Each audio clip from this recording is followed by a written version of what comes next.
जय हिंद मेरे प्यारे अग्निवीरों, कैसे हैं आप सब। उम्मीद करता हूँ बहुत अच्छे होंगे, बहुत स्वस्थ होंगे। और अब तो भाई बहुत खुशी का अलग ही अनदर लेवल होगा। खुशी की पावर इन्फिनिटी जिसे कहते हैं वो रहा होगा। क्यों? क्योंकि आपका नोटिफिकेशन जो आ गया है। लेकिन भाई अब थोड़े सीरियस हो जाओ। आप लोगों में वो उत्साह दिखता ही नहीं है। मैं कुछ भी बना रहा हूँ, कुछ भी बात कर रहा हूँ, आप पूरे जोश उत्साह सब गायब हो चुका जो शुरुआत में था कि हाँ सर इस बार हम फौज का सपना पूरा करेंगे ही करेंगे। तो कहाँ गया मेरे भाई वो उत्साह? अगर अभी भी बरकरार है वो पूरा जोश, अभी भी पूरी बरकरार है वो सारी बातें अंदर, पूरा जज्बा लेके बैठे हो, तो भाई सबसे पहले तो कमेंट में जय हिंद टाइप कर दो। आगे की बात तो मैं तब करूंगा। पहले कमेंट में जय हिंद टाइप हो जाना चाहिए मेरे प्यारे भाई। तो आज हम सुबह इस नोटिफिकेशन पे बहुत छोटी सी चर्चा करके गए थे। लेकिन अब इनमें कुछ और भी पॉइंट हैं जिन पर आपको ध्यान देना होगा। और भाई वीडियो को पूरा देखा करो। ये सबके लिए है। इसमें मैं एज पर भी बात करूंगा, इसमें मैं कुछ और चीज़ों पर भी बात करूंगा।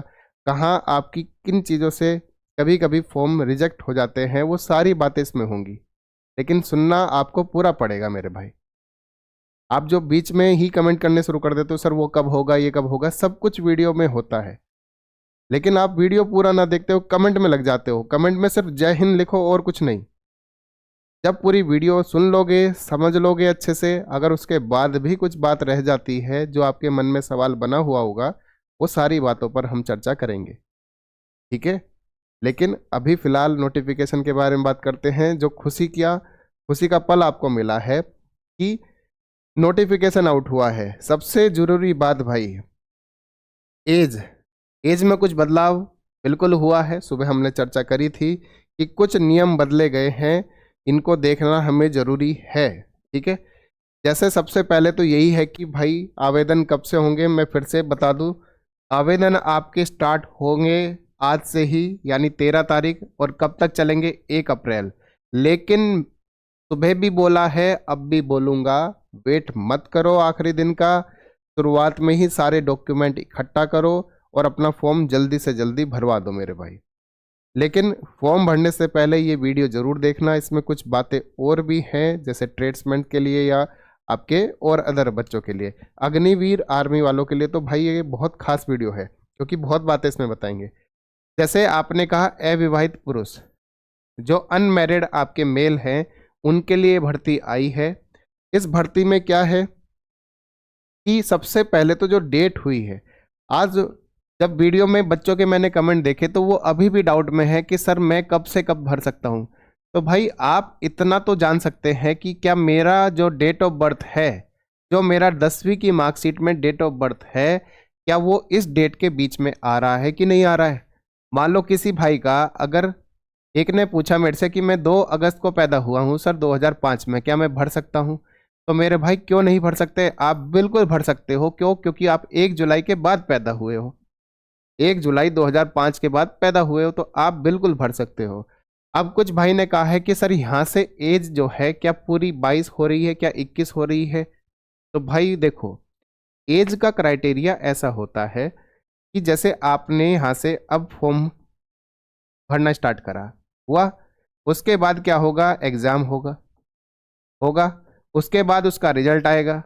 रिजल्ट आने के बाद उसका क्या कहते हैं, फिजिकल होगा। फिजिकल के बाद उसका रिजल्ट आएगा, फिर मेडिकल होगा, फिर लास्ट में डॉक्यूमेंट वेरिफिकेशन, और फिर फाइनल मेरिट लगेगी। लगेगी कि नहीं लगेगी? अब ये कोई एक दिन का प्रोसेस तो है नहीं भाई, इसमें लगेगा समय पूरा। और मैं मानता हूं इसमें 9, 10, 11, 12 या 1 साल पूरा लग जाता है महीने, हाँ या ना? तो जब वो 1 साल लगने के बाद फाइनल ज्वाइनिंग लेकर आर्मी के कैंप में उसके दरवाजे पर खड़ा होगा, तो उस डेट को वो कहते हैं कि वो 22 साल का होना चाहिए। तो उस हिसाब से ये डेट प्लान करी जाती है। ठीक है मेरे भाई, सबको बात समझ में आ गई? ठीक। तो यानी कि डेट का जो सबसे बड़ा आपका डाउट है वो यही रहता है कि सर हम तो अभी 21 के हुए हैं, हम क्यों नहीं भर सकते, हम तो 22 के। तो भाई आर्मी ने कुछ उसी तरीके से प्लान किया हुआ होता है। ठीक है ना?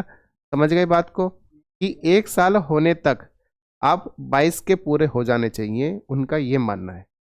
समझ में आ गई? अगर आप उस दिन 22 साल 1 दिन या 2 दिन या 4 दिन के भी होंगे तो हो सकता है रिजेक्ट होने के चांस बन जाए। ऐसा आर्मी रूल के अकॉर्डिंग है। लेकिन इससे पहले अगर कोई मेरा भाई है, यानी कि आपका कब 30 जून को 2005 या उससे पहले, तो भाई वो फॉर्म नहीं भर सकता। और जो इसके बाद है आपका मेरा भाई 2 जुलाई 2009, तो वो भी फॉर्म नहीं भर सकता। तो याद रखो यही डेट या इसके बीच की डेट होनी चाहिए, ठीक है। तो डेट का तो मुझे लगता है पूरा दिमाग से आपका ये चीज़ डाउट क्लियर हो गया होगा कि सर कैसे डेट को देखना था, ठीक है मेरे भाई। अब बात आती है 1 बाय 1 करके। सबसे पहले तो आपका आर्मी जीडी, क्योंकि इसमें कुछ पोस्ट है आपकी सबसे पहले जिसके लिए बच्चा बहुत समर्पित है, ठीक है ना। जिसके लिए मेरा फौजी भाई, मेरा अग्निवीर भाई जो आवेदन करेगा, वो सबसे पसंदीदा जो जॉब है वो आपकी आर्मी जीडी ही होती है कि नहीं है। तो इसके लिए क्या क्राइटेरिया है, एज मैंने बताई दी है, सबकी सेम ही है, ठीक। आपके लिए एज क्राइटेरिया है कि आपको 10वीं पास होना पड़ेगा। क्या होना पड़ेगा मेरे भाई? 10वीं पास। 45% नंबर आपके ओवरऑल आने चाहिए, ठीक है। अगर आपके बाकी सेक्शन में मान लो एक सब्जेक्ट, दो सब्जेक्ट, 3, 4, 5, 6 है, ठीक है। अब मैंने कहा एक सब्जेक्ट में आपके क्या कहते हैं 33 नंबर है, और बाकी में 60 भी हैं, 70 भी हैं, और आपके 40 भी हैं, ठीक है। सब कुछ आ रहे हैं आपके, ठीक। और एक में आप फेल भी हो, 6 सब्जेक्ट में से एक में आप फेल भी हो, और इसमें आपके लगभग 80 नंबर है। तो क्या मैं सर भर सकता हूँ इस फॉर्म को? क्योंकि मेरे तो आपके एक सब्जेक्ट में 33 नंबर आ रहे हैं। तो भाई उन्होंने कहा है कि किसी सब्जेक्ट में 33% नंबर हो। देखो लिखा हुआ है किसी सब्जेक्ट में मिनिमम आपके कितने होंगे भाई? 33% होंगे। लेकिन जब ओवरऑल काउंट करेंगे तो 5 सब्जेक्ट में, फेल वाले को इग्नोर कर दो, आप फेल वाले को हटा दो, 5 सब्जेक्ट में आपके नंबर क्या होने चाहिए मेरे भाई? तो आपने कहा वो 45% बनेंगे। तो इस भाई के 45% से ज़्यादा नंबर बन रहे हैं, तो ये फॉर्म भर सकता है, भले ही एक में फेल हो और एक सब्जेक्ट में 33 नंबर लाया हो, ठीक है मेरे भाई।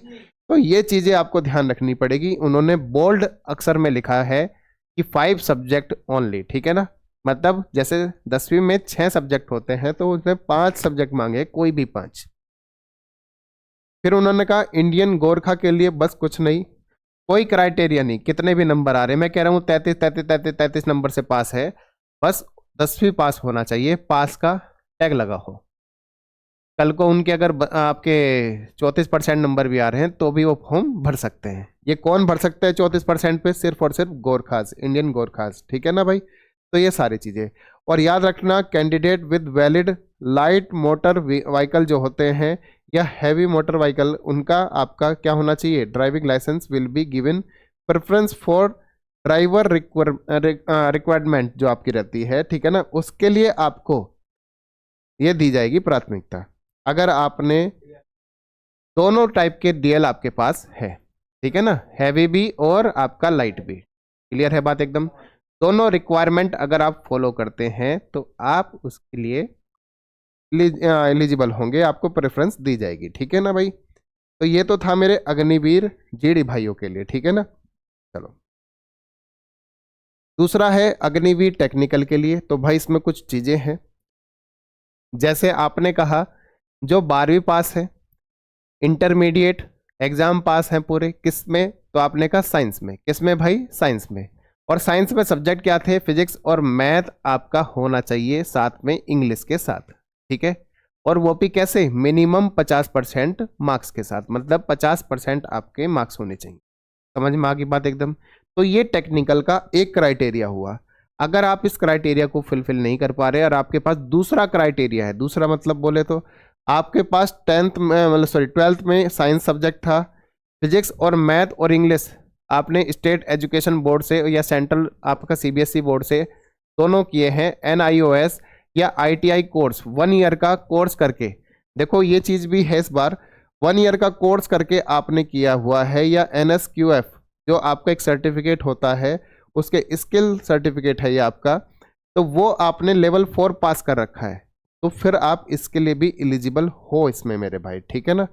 तीसरा है कि pass 2 year vocational course with non vocational subjects, जैसे physics and mathematics from education board recognise by central state UT government with 50% marks in aggregate जो आपका है। ध्यान से समझना इस बात को कि उसने list of vocational subject they दिए हैं, ठीक है ना। वो आपके पास इनमें से कोई भी आपके 2 होने चाहिए, ठीक है ना। मतलब 2 साल का आपको, कोई 2 नहीं, कोई भी आपके कोर्स से आप 2 साल का क्या कर रहे हो, कोर्स कर रहे हो। आप किसके साथ भाई, फिजिक्स और मैथ के साथ कुछ भी कर रहे हो आप, तो आप एलिजिबल हो इस फॉर्म को भरने के लिए। किसके लिए, टेक्निकल के लिए, ठीक है ना। या तीसरा और चौथा, सॉरी चौथा क्राइटेरिया क्या है आपके पास, कि कोई डिप्लोमा होना चाहिए आपके पास। क्या होना चाहिए, डिप्लोमा होना चाहिए। डिप्लोमा यानी कि आईटीआई या 2-3 year diploma in certain stream. तो ये स्ट्रीम आपकी इसमें दे रखी है। और मुझे यहाँ पर आप सोचोगे कुछ सब चमक नहीं रहा है, छोटा सा दिख रहा है, तो भाई ये आपके नोटिफिकेशन में बिल्कुल है। जैसे हम देख पा रहे हैं, क्या हम देख पा रहे हैं यहाँ पर क्या है भाई, तो आपने देखा अभी जैसे अंबाला का ही ओपन करते हैं, ये रहा, लो जी, तो हमने ओपन किया इस तरीके से। तो नोटिफिकेशन में ये सब चीज आपकी होती है, देखो सब कुछ लिखा हुआ है यहाँ पर जो भी है। और जो मेरा भाई इंग्लिश में है तो वो इंग्लिश में पढ़ सकता है, जो कोई हिंदी मीडियम में है तो वो हिंदी मीडियम में यहाँ पर चीज़ें भी देख सकता है, ठीक है ना। नीचे आपका हिंदी मीडियम में पूरा चल रहा है, देख पा रहे हो पूरा अच्छे से। तो ये सारी चीज़ें भाई इसमें अभी जो हमने पढ़ाया कि आपका क्या आना चाहिए, वो सारा आपको यहाँ पर मिल जाएगा। क्राइटेरिया क्या होना चाहिए, सब चीज़, कि कहाँ कहाँ कौन सी चीज़ों में अनिवार्य है, सब चीज़ इसमें, ठीक है मेरे भाई। चलो अब बात आती है अग्निवीर क्लर्क और स्टोर कीपर टेक्निकल के लिए। तो उनके लिए भाई क्या है, स्ट्रीम होनी चाहिए आर्ट साइड, कॉमर्स या साइंस, ठीक है ना। कैसे, 60% अंकों के साथ। कितने, 60% आपके मिनिमम आपके अंक होने चाहिए। और 50% एग्रीगेट, मतलब क्या है, वही जो मैंने कहा था, टोटल जो होगा वो तो 60% है, टोटल तो होगा 60%, लेकिन हर एक सब्जेक्ट में 50 से ज़्यादा नंबर आने चाहिए। ये भी इनका मिनिमम क्राइटेरिया है, ठीक है ना। और आपका securing 50% in English and math accounts books and keeping in class 12th is mandatory, ठीक है ना भाई, ये आपका कंपलसरी है, ठीक है ना, कि 50% अंक आपके इंग्लिश में होने चाहिए, या फिर मैथ में होने चाहिए, या अकाउंट है तो अकाउंट में होने चाहिए, या बुक कीपिंग है तो बुक कीपिंग में होनी चाहिए। कहाँ, 12th में, ठीक है मेरे भाई, ये चीज़। अग्निवीर ट्रेड्समैन के लिए भाई मेरे, तो ट्रेड्समैन के लिए 2 टाइप की पोस्ट आती है, एक तो 10th पास और एक 8th पास। 10th पास के लिए भाई उसने कहा कि आपका क्या कहते हैं, 10th में 5 बेसिक सब्जेक्ट में 33% से ज़्यादा होने चाहिए। और 8th पास के लिए उसने कहा कि 33% से ज़्यादा कोई 5 सब्जेक्ट में होने चाहिए। एज सबकी सेम है, कोई भी दिक्कत की बात यहाँ नहीं है, ठीक है मेरे भाई। सारी बात बता रहा हूँ A to Z। कहा मैंने, वीडियो पूरी देखना अच्छे से, क्योंकि जैसे मैं अगला पॉइंट लेके आने वाला हूँ, जैसे ये वाला है, तो ये पॉइंट आपको थोड़ी मदद कराएंगे। अगर इनके बारे में आपको नहीं पता है तो आप हो सकता है फॉर्म में रिजेक्ट हो जाओ भाई। अब जैसे कोई मेरा भाई चाहता है कि वो मल्टीपल कैटेगरी ऑप्शन में जाना चाह रहा है, ठीक है ना, कि मैं एक से ज़्यादा भी फॉर्म भर सकता हूँ क्या, एक से ज़्यादा पोस्ट के लिए भी अप्लाई कर सकता हूँ, तो बिल्कुल भाई आप एक से ज़्यादा पोस्ट के लिए अप्लाई कर सकते हो। मैंने थोड़ा सरल भाषा में नीचे लिख लिया इसको, कि जैसे एक से अधिक श्रेणी के लिए आवेदन, यानी मल्टीपल कैटेगरी ऑप्शन अगर आपका है, तो क्या होगा, 2 कैटेगरी का विकल्प कभी लेना चाह रहे हो आप, ठीक है, तो आप अपनी योग्यता के आधार पर जो रेगुलर एंट्री है, यानी नियमित आपका प्रवेश है, के अलावा 2 अग्निवीर श्रेणियों के लिए आवेदन कर सकते हैं। कर सकते हैं, बिल्कुल कर सकते हैं। अलग अलग आवेदन और आपका क्या कहते हैं, परीक्षा। तो ये दूसरा पॉइंट क्या कह रहा है, उसने कहा यदि आप 2 कैटेगरी को चुनेंगे, जैसे मैं कहूं कि मैंने जीडी भी चुना और मैंने टेक्निकल भी चुना, क्यों, क्योंकि मेरे दोनों के आपके क्राइटेरिया फुलफिल करता हूं, मैं दोनों के क्राइटेरिया को क्या करता हूं, फुलफिल करता हूं। तो मुझे दोनों के लिए अलग अलग आवेदन भरना होगा। क्या करना पड़ेगा, दोनों के लिए अलग अलग आवेदन पत्र यानी एप्लीकेशन फॉर्म भरना पड़ेगा। 2 अलग अलग कॉमन एंट्रेंस परीक्षाओं में शामिल होना पड़ेगा, मतलब उसकी परीक्षा जब अलग होगी उसमें जाऊंगा, और भाई टेक्निकल की जब होगी तो टेक्निकल में जाऊंगा। दोनों के लिए मुझे अलग अलग जाना पड़ेगा। तीसरी बात, एक ही फिजिकल और मेडिकल। तो भाई सपोज करो किसी का फिजिकल थोड़ा हार्ड है और किसी का फिजिकल थोड़ा लो है, मान के चलो एक बार, ठीक है ना, तो हार्ड वाले को कंसिडर करते हो, दोनों में एलिजिबल हो जाओगे। मान लो अगर आपने हार्ड वाला पास कर लिया, जैसे मैं एक क्राइटेरिया बताता हूँ, कि आपने कहा कि एक दौड़ को 5 मिनट में पूरा करना है और एक दौड़ को 30 मिनट में पूरा करना है, ठीक है ना, तो आपने 5 मिनट वाली दौड़ से पूरा कर लिया, तो इसका मतलब आप तो बहुत तेज हो, आप पूरी दौड़ पूरी कर चुके हो, तो आपको फिर दूसरे का क्राइटेरिया पार करने की जरूरत नहीं पड़ेगी, इनका ये कहना है। तो इन्होंने यही कहा, यदि आप ऐसी श्रेणी चुनी है जिसके शारीरिक दक्षता यानी फिजिकल और मेडिकल मापदंड उच्च हैं, तो आपके लिए केवल एक ही बार भर्ती रैली परीक्षा, मतलब भर्ती रैली और चिकित्सा परीक्षण को से गुजरना पड़ेगा, यानी मेडिकल टेस्ट जो होगा और आपकी दौड़ जो होगी आपको एक ही बार देना पड़ेगा। ठीक है मेरे भाई, बात समझ में आ रही सबको। अंतिम चुनाव क्या होगा? अंतिम चुनाव ये है कि जैसे ही आपकी रैली पूरी होगी, सब कुछ पूरा हो जाएगा, तो आप अपने अंतिम विकल्प की पुष्टि करनी पड़ेगी आपको कि आप आर्मी जीडी ही ज्वाइन करना चाहते हो या टेक्निकल ज्वाइन करना चाहते हो। समझ में आ गई बात भाई? समझ में आ रहा पॉइंट आपको ये वाला? आपने सबसे पहले ये करना है, क्या कहते हैं, 2 कैटेगरी चुननी है, दोनों के लिए अलग अलग आवेदन लगेंगे, दोनों के लिए अलग अलग परीक्षा देनी पड़ेगी। अगर आपका मापदंड यानी कि शारीरिक मापदंड और आपका मेडिकल टेस्ट अच्छा है, किसी उसके लिए हायर मतलब सबसे अच्छा है, तो आपको फिर एक ही बार पास करना रहेगा, बार बार पास नहीं करना पड़ेगा। लास्ट में आपको फिर फाइनल ये बताना पड़ेगा कि मुझे किस पोस्ट पर जाना है। ठीक है मेरे भाई, तो ये इसका पॉइंट था।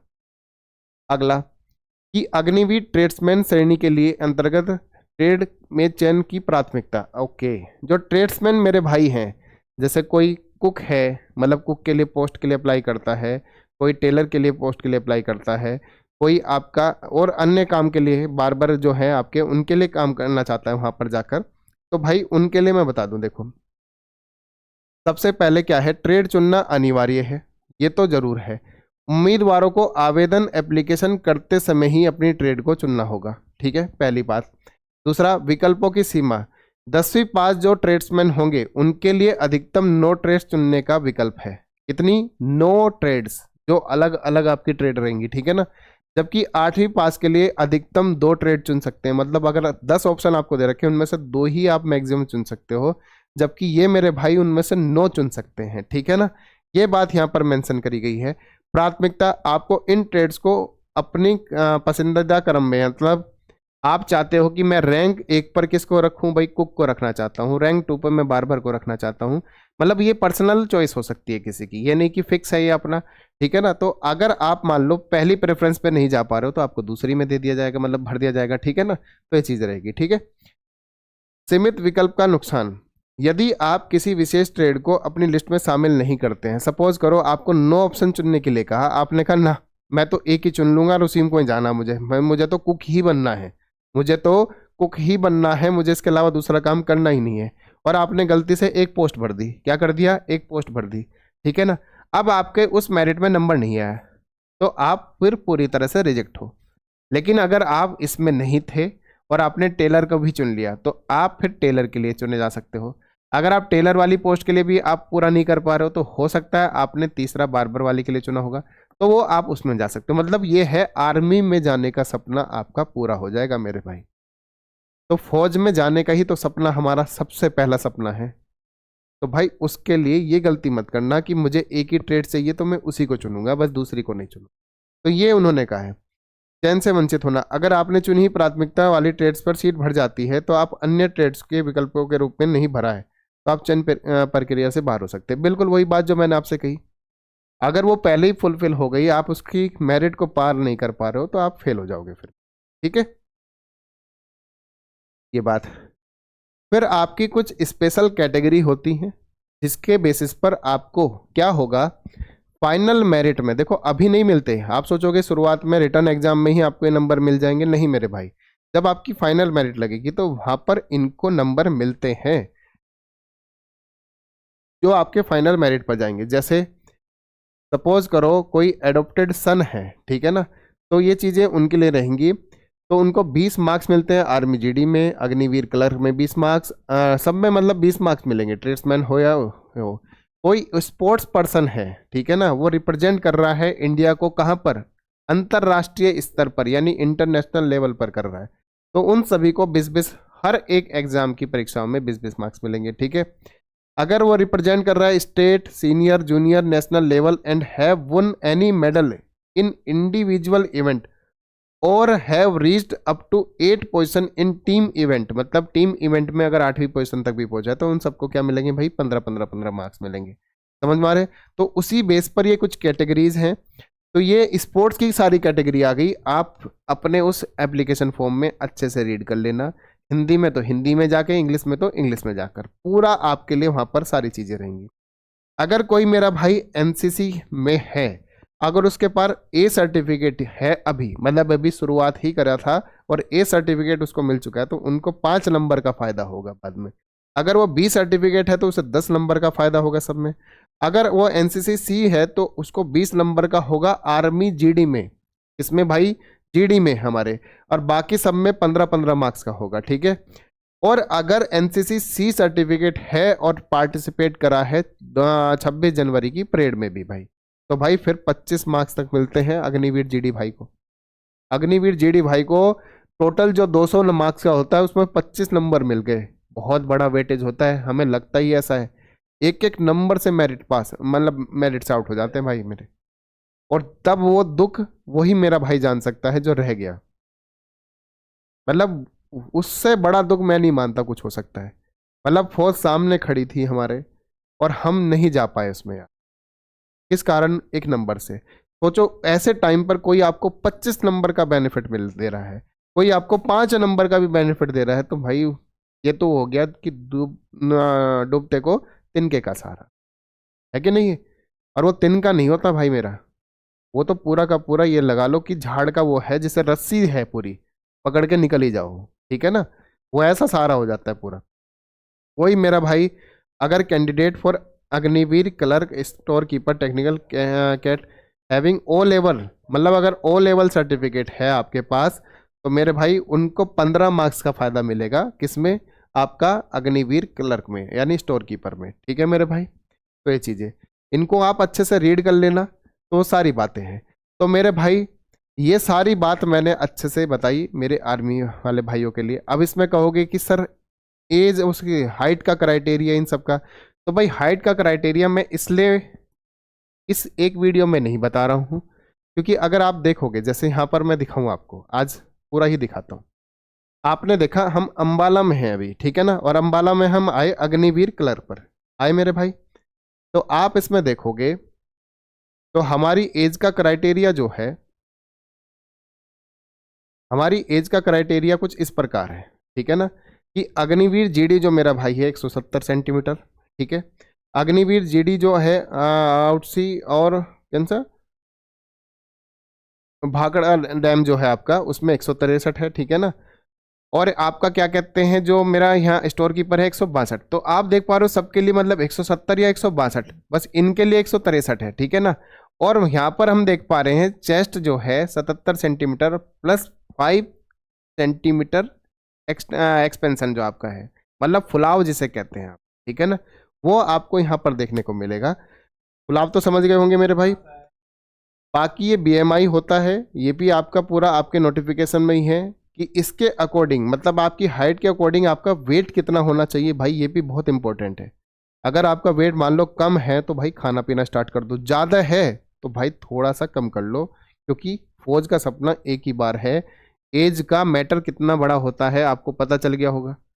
मतलब कितने बच्चे पूरी जान लगा रखे थे कि सर एज बढ़ जाए, एज बढ़ जाए, चलो कुछ को राहत मिली। मैं कहता हूँ 23 हमने मांगा था, हमें 22 मिला, कुछ को तो राहत मिली। हो सकता है आने वाले समय में आर्मी थोड़ा और सोचे बच्चों के बारे में, वो 23 भी कर दे, ठीक है ना। तो कोई बात नहीं है, ये भी एक दिन होगा जरूर। आपने देखा यहाँ पर वेट जो है एज के हिसाब से भी थोड़ा सा मैटर करता है। अगर आप 17 से क्या कहते हैं 20 के बीच में हो, या 20 से आप एक दिन भी ज़्यादा या ऐसे हो 30 के आसपास, तो फिर ये आपका बीएमआई यहाँ पर काम करता है, ठीक है मेरे भाई। चलो ये बीएमआई को देख लिया। तो इस तरीके से अब मैं आपको जो दिखाने वाला था, यहाँ पर आपने एज को देखा। अब हम आते हैं किसी भी उसमें आ जाओ, चलो हम लखनऊ वाले में आते हैं, क्योंकि यूपी वाले बच्चे जो हैं ओपी जरा देखें। तो भाई आप देख पा रहे हो यहाँ पर अग्निवीर मैन के लिए ये रही आपकी भर्ती, ठीक है ना। हमने इसको ओपन कर लिया, तो हम यहाँ पर देख पा रहे हैं इनका किसका हाइट का क्राइटेरिया।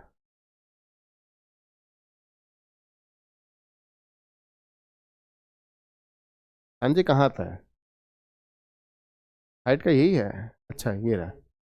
फिजिकल भाई जीडी है जैसे, तो ये अल्मोड़ा, ये नैनीताल है, इनके लिए देखो भाई, ठीक है ना। अग्निवीर, ये सब चीजें अपने हिसाब से आप इसमें सारी चीजें देख सकते हो मेरे भाई। बदलती रहेंगी सारी कैटेगरी, सब चीजें हैं। बाकी सब सेम है, वो मैंने आपको बता दिया जो सेम था। लेकिन आप इसमें अपनी हाइट को जरूर भाई देख लो, क्योंकि ऐसा ना हो मैं मान लो किसी एक स्टेट का दिखा दूं, फिर भाई मेरा कोई आके कहेगा सर हमारे स्टेट में कुछ और चलती है। तो यहाँ आप जब इस साइट पे जाते हो, किस पर, joinedianarmy.nic.in पर, तो आपको ये सारा आपको वहां पर ओपन मिलेगा, ठीक है ना। और वहां पर मैं लिंक आपका डिस्क्रिप्शन में डाल दूंगा, ताकि आपको नोटिफिकेशन सीधा सीधा मिल जाए, ठीक है मेरे भाई। चलो, तो ये बात तो मैंने यहाँ पर आपको बता दी। अब बात आती है मेरी प्यारी बहनों के लिए, ठीक है ना। इनके लिए भाई एक ही पोस्ट है, अग्निवीर जनरल ड्यूटी, जिसे हम कहते हैं महिला मिलिट्री पुलिस, WMP, ठीक है ना। इनके लिए एकमात्र आपकी वैकेंसी है इसमें। तो भाई एकमात्र है, लेकिन है जबरदस्त। सपना इनका भी पूरा होगा, ठीक है ना। तो आपका भी भाई रजिस्ट्रेशन स्टार्ट होगा कब? 13 फरवरी को। और कब तक चलेगा? 1 अप्रैल तक। लेकिन आपको भी इंतजार नहीं करना है आखिरी डेट का, शुरुआत के दिनों में ही फॉर्म भर लो, ठीक है ना। और फिर पूरी जान लगा दो हमारे साथ इस पेपर को निकालने के लिए। आपके लिए भी एज वही है। मिनिमम क्राइटेरिया क्या है? 10वीं पास चाहिए, 45% एग्रीगेट होना चाहिए 5 सब्जेक्ट में, और 33% आपका मतलब हर एक सब्जेक्ट में इस तरीके से आना चाहिए। और इंडियन गोरखा के लिए क्या है? 10th पास, सिंपल 10th पास होनी चाहिए, ठीक है ना। ये आपने यहाँ पर एक स्टार देख लिया, ये स्टार लगा हुआ मतलब हैशटैग लगा हुआ है। हैशटैग का मतलब ये है upper age limit will be relaxable up to 30 years. इनके लिए है ये। सपोज करो कोई मेरी बहन ऐसी हैं जिनके हस्बैंड जो थे वो ड्यूटी पर शहीद हो गए, ठीक है ना। ड्यूटी पर क्या हो गए भाई? शहीद हो गए। तो उनको अगर आर्मी में जाने का सपना है उनका भी, कि मैं आगे उसको पूरा करूं, चीज़ों को आगे मैं मतलब देश की सेवा में अपना वो लगा दूं, तो उनके लिए 30 साल तक की एज बढ़ जाती है, ठीक है ना। उनके लिए एज क्या है भाई? लिमिट 30 साल तक बढ़ जाती है, तो वो अपना इसमें ज्वाइन कर सकती है, ठीक है। ये सारी चीज़ें मैंने हिंदी और इंग्लिश दोनों में दिखा दिया, ठीक। चलिए, अगर कोई है जो महिला, जैसे कोई मतलब अनमैरिड के लिए होता है वैसे तो ये, लेकिन कोई अगर विधवा है, मतलब विडो है, तलाकशुदा है, या कानूनी तौर पर अलग हो चुकी हैं, तो वो भी एलिजिबल होती हैं। बस कंडीशन ये है कि अभी कोई चिल्ड्रन ना हो उनके, मतलब उनके, तो मतलब वो सारे क्राइटेरिया को अगर पूरा कर रही हैं तो वोपी फॉर्म को अप्लाई कर सकती हैं। वोपी फॉर्म को क्या कर सकती हैं?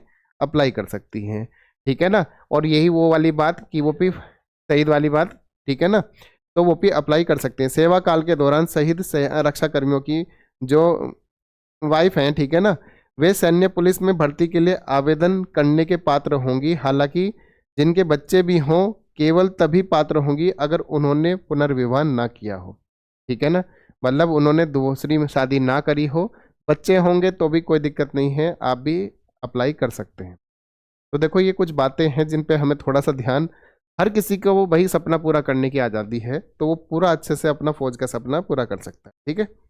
चलिए, अब ये है कि जो कैंडिडेट क्लास 10वीं बोर्ड के एग्जाम में शामिल हुए, ठीक है ना, तो अगर रिजल्ट का आने का इंतजार कर रहे हैं वे अभी भी, और उनकी एज जो है 17.5 से प्लस हो चुकी है, तो वो अप्लाई करने के लिए एलिजिबल है। लेकिन कंडीशन ये है कि जब आपको मतलब बाकी योग्यता पूरी करेंगे, लेकिन जब आपको चुना जाएगा तो आपका फेज 2 जब होगा, तो आपसे वहां पर आपकी मार्कशीट मांगी जाएगी, तो आप उसमें मार्कशीट पे पास होने चाहिए मेरे भाई। अगर तब भी आपका ये है कि अभी भी चल रहा है वो प्रोसेस, तो आपको वहां से फिर हटा दिया जाएगा, निकाल दिया जाएगा मतलब, ठीक है ना। ये चीज आपको ध्यान रखनी पड़ेगी। एज इनकी भी वही है, एज लिमिट मैंने अच्छे से पूरी डिटेल में बता दी कि 1 जुलाई 2005 1 जुलाई 2009 तक आपका एज है पूरा, ठीक है ना। अब इसमें मैंने बता दिया कि जब तक फाइनल ज्वाइनिंग नहीं आती तो तब तक ये एज मानी जाती है, सब चीजें, ठीक है। हाइट क्राइटेरिया मैंने आपका दिखा दिया, 162 है। आपका इसलिए मैं दिखा रहा हूं क्योंकि आपका जनरली 162 ही रहता है, लेकिन फिर भी मेरा ये कहना है आप अपने अपने आरओ का एक बार नोटिफिकेशन जरूर ओपन कर लेना। कभी कभी हो सकता है 161 भी कह दे, या हो सकता है 163 भी कह दे, तो ऐसा ना हो मेरी कहीं बात पे आप सोचो कि सर ये तो फिक्स हो गया। तो आप ज़रूर चेक कर लेना, लिंक मैं डिस्क्रिप्शन में दे दूंगा, तो आप वहाँ से वो सारी चीज़ें देख लेना साइट का, ठीक है ना, वहाँ पर जाकर।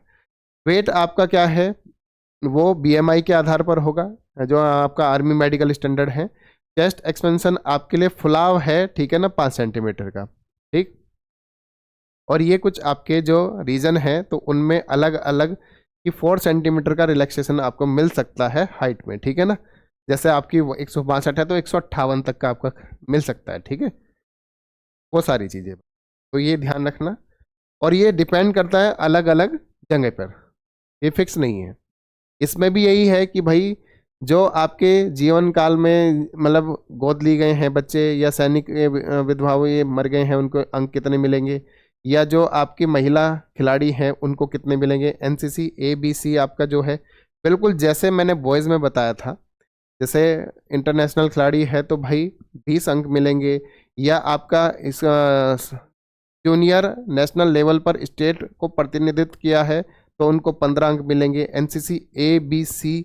और आपका सी में क्या है भाई, आपका प्लस 26 जनवरी की परेड करी है तो भाई 20 अंकों तक भी जा सकती है, ठीक है ना। और ना सॉरी 25 अंक तक जा रही है भाई, इनके लिए बात कहाँ तक जा रही है, 25 अंकों तक जा रही है।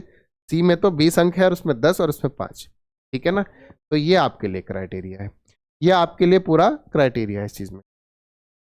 अब बात यहाँ पर आती है कि हम जो ये सब चीज़ सुन रहे हैं सर, लेकिन हम तैयारी का कहाँ से सीखें करेंगे, ये सारा मन में अभी सवाल आ रहा होगा कि सर तैयारी के लिए भी तो कुछ बताइए कि तैयारी कहाँ से करें, किन चीज़ों से तैयारी करें।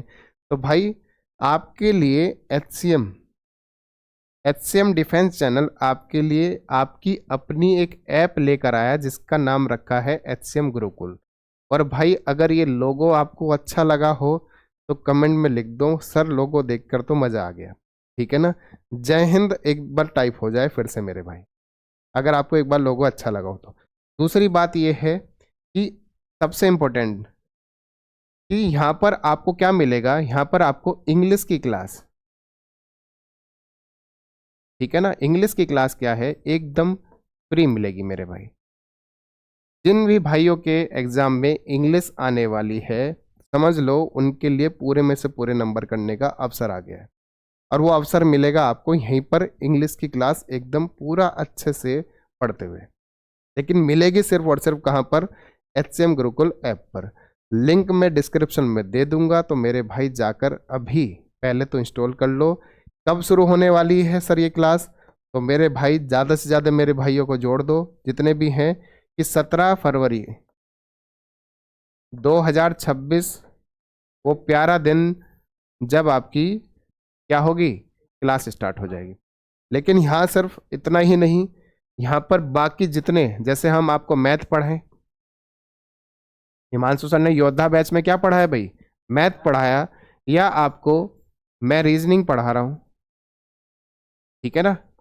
तो इनके आपको पीडीएफ नोट्स कहाँ मिलेंगे अब, तो भाई वो आपको गुरुकुल ऐप पर ही मिलेंगे, टेलीग्राम पे नहीं मिलेंगे। क्यों, क्योंकि अब मैंने आपको इधर उधर भटकना बंद करवा दिया है, आपका सारी चीज़ें एक जगह लेकर आ गया हूँ। मतलब अगर वीडियो देखनी है वहीं आ जाओ, कल को टेस्ट लगवाऊंगा आपके, इतने शानदार टेस्ट लगवाऊंगा, तो वो भी कहाँ पर लगवाऊंगा, तो आपके इसी एचसीएम गुरुकुल ऐप पर लगवाऊंगा। प्ले स्टोर पर जाओ, एचसीएम गुरुकुल पूरा अच्छे से आप सर्च करके, ठीक है ना, मैं लिख देता हूँ क्या लिखना है आपको, एचसीएम गुरुकुल टाइप करना है, ठीक है मेरे भाई, ठीक है ना। मैं इसका लिंक भी डिस्क्रिप्शन में दे दूंगा, लेकिन आप जितने सर्च कर सकते हैं सर्च करो, वहाँ पर जाकर जैसे ही आप ऐप पर मिलोगे हमें, तो आपको ये सारी चीज़ें वहाँ पर फ्री मिलेंगी, कोई भी चार्ज इनका नहीं रखा है। कुछ चीज़ों का चार्ज है तो बिल्कुल इतना चार्ज है जैसे अगर मैं कहूँ कोई योद्धा बैच से प्रैक्टिस करना चाहता है, जो सर ने बहुत बेहतरीन तरीके से पढ़ाया था, जिसमें मैं ये कह दूं कि बच्चों ने चिल्ला चिल्ला के कमेंट में ये कहा था, मतलब पर्सनली मिलने भी आए बच्चे ये कहते हुए कि सर इस बैच से पढ़ के मैथ में 15 में से 15 नंबर आए हैं, 15 में से 15, मतलब एक भी क्वेश्चन बाहर से नहीं गया था इस बैच को पढ़ने के बाद। तो भाई ये आपको वहाँ पर बिल्कुल एक किफ़ायती आपके दाम में रखा गया है 99 रुपये में। और 99 रुपये ये सिर्फ बस ऐप का मेंटेनेंस चार्ज है, मान के चल लो इतना चार्ज आपको लिया जा रहा है, जिसमें आपको पूरी क्लास जितने आपके टोटल मैथ में सब्जेक्ट होते हैं, मतलब टॉपिक होते हैं, वो सारे के सारे टॉपिक इसमें सर कवर कराएंगे। और इसके साथ साथ आपको इनके नोट्स, इनकी सारी चीज़ें आपको अवेलेबल कराएंगे। ठीक है मेरे भाई, तो ये चीज़ें आपको इस बैच में मिलेंगी। सबको बात समझ में आ गई अच्छे से? ठीक है ना, मतलब इसमें कंप्लीट बैच तो है ही आपका, साथ में बुक भी है और प्रैक्टिस सेट भी है मेरे भाई। सोचो कितना जबरदस्त आपको इसमें चीज़ें मिल रही। तो ये मात्र अभी 99 रुपये का रखा है, जो हमारे प्यारे अग्निवीर योद्धा है। ठीक, और इंग्लिश की क्लास के लिए मैंने आपको बता ही दिया है, ऐप पर जाओ, इंग्लिश की क्लास फ्री पाओ। इस बार ताकत पूरी लगा दो, फौज का सपना पूरा करके ही रहना है मेरे भाई, इसी बार और इसी बार करके छोड़ना है। ठीक है मेरे भाई, चलो तो मिलते हैं फिर HCM गुरुकुल ऐप पर ही। और साथ साथ एक बात और बता दूं, जो योद्धा बैच 2.0 है उसकी क्लास भी 16 फरवरी यानी मंडे से स्टार्ट हो जाएगी मेरे। तो जो अभी थोड़े नीरस पड़े हैं मेरे भाई, वो सारे एक्टिव हो जाओ और जोश लगा दो पूरा। ठीक है ना, पूरे जोश के साथ पढ़ाई शुरू कर दो एकदम। ठीक है मेरे भाई, तो मिलते हैं फिर नई वीडियो में नई बातों के साथ, तब तक के लिए जय हिंद।